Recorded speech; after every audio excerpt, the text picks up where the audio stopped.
अस्सलाम वालेकुम दोस्तों, कैसे आप? उम्मीद है खैरियत से होंगे। मेरा नाम इम्तियाज़ समर है और आप देख रहे हैं समर टीवी यूट्यूब चैनल। दोस्तों, आज की जो वीडियो बहुत इंटरेस्टिंग है, मैं आपको बताने वाला हूँ कि पाकिस्तान और बांग्लादेश के दरमियान जो होने जा रहा है मैच 5 जुलाई को, उसमें पाकिस्तान कौन से प्लेयर्स शामिल करेगा और कौन से प्लेयर्स को आउट किया जाएगा, मुकम्मल डिटेल आपको बताते हैं। उससे पहले मेरी आपसे रिक्वेस्ट है कि अगर आपने अभी तक हमारे चैनल को सब्सक्राइब नहीं किया तो जल्दी से सब्सक्राइब कर लें और साथ में जो बेल आइकन को भी प्रेस कर दें। दोस्तों, पाकिस्तान वर्सेस बांग्लादेश में एक बड़ी तब्दीली की है। वो सबसे बड़ी तब्दीली ये है कि मोहम्मद हफीज़ को इस मैच से आउट कर दिया गया। मोहम्मद हफीज़ इस मैच का हिस्सा नहीं होंगे और उनकी जगह पर मोहम्मद हसनैन को बॉलिंग के तौर पर शामिल कर लिया गया। हसन अली भी इससे ड्रॉप है। इसके अलावा मैं आपको बताता चलूँ कि आसिफ अली को इस टीम का हिस्सा बना लिया गया है। आसिफ अली उम्मीद है, लेकिन ये फाइनल स्क्वाड मैं आपको नहीं बता रहा, उम्मीद है कि आसिफ अली भी इस स्क्वाड का हिस्सा होंगे।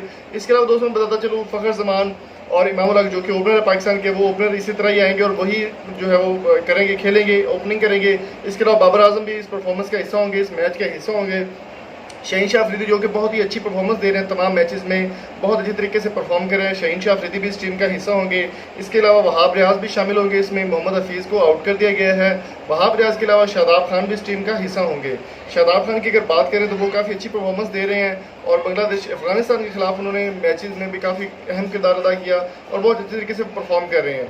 यहाँ पर मैं एक चीज़ और आपके ऐड करता चलूँ यहाँ पे कि मोहम्मद हफीज़ को छुट्टी इसलिए करवाई की है कि वो पिछले तमाम मैचेस में जो परफॉर्मेंस है, उनकी बैटिंग है वो इम्प्रूव नहीं हो पाई और अच्छी परफॉर्मेंस वो नहीं कर पाई। इस वजह से मोहम्मद हफीज़ को आउट कर दिया गया है। और मोहम्मद हसनैन जो कि पाकिस्तान से गए हैं खेलने के लिए, लेकिन उनको किसी मैच में कोई भी जगह नहीं मिली और वो कोई एक मैच भी पाकिस्तान की तरफ से नहीं खेले।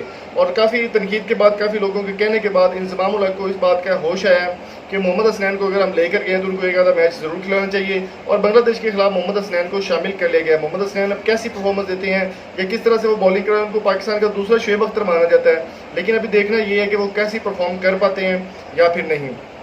दोस्तों, मैं आपकी एक चीज़ और बताते हूँ कि बाबर आजम ने इस बारे में एक ट्वीट भी किया। बाबर आजम ने, मोहम्मद आबिर भी इस स्क्वाड का हिस्सा होंगे। मोहम्मद आबिर ने भी ट्वीट किया था, बाबर आजम ने भी ट्वीट किया था कि पाकिस्तान इंशाल्लाह अगर इंडिया कल मैच हार गया, इंडिया जानबूझकर पाकिस्तान को आगे बढ़ता नहीं देखना चाहता था, तो इंडिया हार गया तो पाकिस्तान का ये इरादा है, उन्होंने कहा है कि इंशाल्लाह ताला हम इंडिया के बगैर ही वर्ल्ड कप स्क्वाड का हिस्सा रहेंगे और सेमीफाइनल के लिए क्वालिफाई करेंगे। दोस्तों, आपने ये करना है कि दुआ करनी है कि कल न्यूजीलैंड जो है वो भी खेले और अच्छे तरीके से परफॉर्म करे। न्यूजीलैंड अगर हार जाए तो पाकिस्तान के चांसेस बढ़ जाएंगे। और जो स्क्वाड की अगर बात करें तो पाकिस्तान बहुत अच्छे तरीके से परफॉर्म कर रहा है, बहुत अच्छा कम बैक किया शाहीनों ने।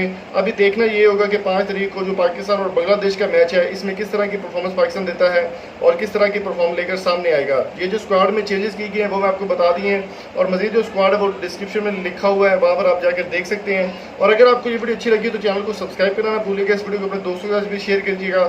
Thank you so much. दुआ में याद रखिएगा। मिलेंगे आपसे नेक्स्ट वीडियो में।